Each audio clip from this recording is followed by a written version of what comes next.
Hello guys, my self Himanshu Dhawan और आज इस वीडियो में बेसिकली हम फंडामेंटल्स के ऊपर काम करते हैं कि आपकी ओबेसिटी या आपका मोटापा आपकी फर्टिलिटी पे कुछ काम करता है या नहीं करता। क्या मोटापा आपको इनफर्टाइल कर सकता है, येस या नो? तो हमारे यहाँ से अगर आप आंसर चाहोगे तो हम हमेशा ये येस खुद बोलेंगे, क्योंकि जब भी हम ओबीज़ होते हैं या जब भी हम मोटापे की तरफ बढ़ते हैं तो हमारे टिश्यूज़ एडिपोज के अंदर बेसिकली हमारे टेस्टोस्टेरोन या एस्ट्रोजन में कन्वर्जन आ जाता है। मतलब कि टेस्टोस्टेरोन कन्वर्ट होते हैं आपके एस्ट्रोजन में, और एस्ट्रोजन जो होता है वो एक तरीके का फीमेल हार्मोन होता है जो अगर बॉडी में बढ़ेगा तो आपके हार्मोन्स को इम्बैलेंस करेगा। अगर आप कोई भी ओबीज़ के पेशेंट हो या एक तरीके से देखा जाए तो मोटापे के शिकार हो, तो आपको इनडायरेक्टली आपका टेस्टोस्टेरोन लेवल कम की तरफ जाएगा और दूसरा आपकी स्पर्म काउंट कम होंगे, आपके टेस्टिस काम कम करेंगे और इसी के साथ हम इनफर्टाइल की तरफ बढ़ जाएंगे। अब ऐसा नहीं है कि सारे के सारे जो मोटे लोग होते हैं वो कभी बच्चा नहीं पैदा कर सकते, ऐसा क्वेश्चन हम जनरली बोल देते हैं, हमें भी पूछ लिया जाता है, तो हम वहाँ पर एक ही आंसर करते हैं। अगर आपकी लाइफस्टाइल हेल्दी है और अगर आप वेट जो है वो अनकंट्रोलेबल है, तब भी हम वहाँ पर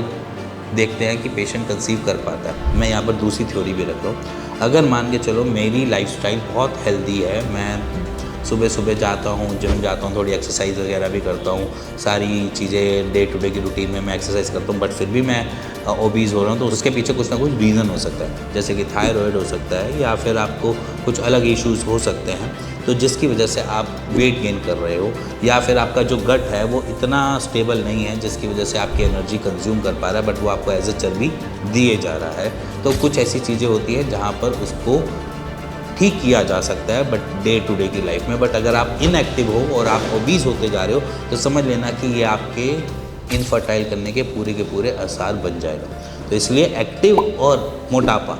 ये जुड़ा हुआ है एक दूसरे से। अगर आप इनएक्टिव हो तो आपका मोटापा बढ़ रहा है और जिसकी वजह से आप ट्रबल में आ रहे हो, और एक जगह है जहाँ पर आप एक्टिव हो बट मोटापा है बट आप चीज़ों को ओवरकम करते जा रहे हो। अब रह गई बात यहाँ पर इनएक्टिव और टेस्टोस्टेरोन लेवल या फिर आपके इनफर्टिलिटी के रिगार्डिंग। अब बेसिकली क्या है कि हमारे टेस्टिस का टेम्परेचर जो रहता है वो 35 डिग्री सेल्सियस रहता है, बट जब हम ओबीज़ होते हैं, हमारी अगर लाइफस्टाइल देखा जाए तो हम ज़्यादातर बैठे रहते हैं या कहीं बैठ के खाना पीना सब कुछ हमारे सिटिंग जॉब से जुड़ा हुआ रहता है। तो ओवर द टाइम पीरियड जब हमारा फैट इकट्ठा होता है हमारे बैली पोर्शन के आसपास या हमारे नीचे एरिया में, तो वो हमारे टेस्टिस को भी एक तरीके से टेम्परेचर ट्रांसफ़र कर रहा होता है, और जब वो टेम्परेचर ट्रांसफ़र कर रहा होता है तो जिसकी वजह से हमारी जो टेस्टिस है उनका टेम्परेचर मेंटेन नहीं हो पाता, और जिसकी वजह से 37 डिग्री सेल्सियस का जो टेम्परेचर हमारी बॉडी का है वही सस्टेन करने लग जाते हैं टेस्टिस, जिसकी वजह से हमें स्पर्म काउंट कम देखने को मिलते हैं। अगर हमारी टेस्टिस को 35 डिग्री सेल्सियस ढंग से नहीं मिल रहा है तो वो स्पर्म काउंट को कम करेगा। इसीलिए मैं कहता हूँ कि अगर आप ओबीज़ हो तो एक्टिवली किसी ना किसी चीज़ में पार्टिसिपेट करो, एज एन एक्सरसाइजेस में, रनिंग में, साइकिलिंग में, या जिम जाकर थोड़ी बहुत वर्कआउट्स करो, या फिर कुछ ना कुछ ऐसी एक्टिविटीज़ में लो जिससे आप अपनी बॉडी वेट को कम कर सको, और साइड बाई साइड अपने गट के ऊपर काम जरूर करो। अब जो कहते हैं कि भैया गट के ऊपर काम करने से कुछ फ़र्क नहीं पड़ता, मैं कुछ भी खा लूँ मेरे को हवा भी लग जाती है, मैं पानी पीऊँ तो पानी भी लग जाता है, ऐसे भी बहुत सारे पेशेंट्स हमारे पास मिल जाते हैं। बट हाँ, अगर आप राइट चॉइसेस ऑफ फूड लो और उसी के साथ राइट चॉइसेस ऑफ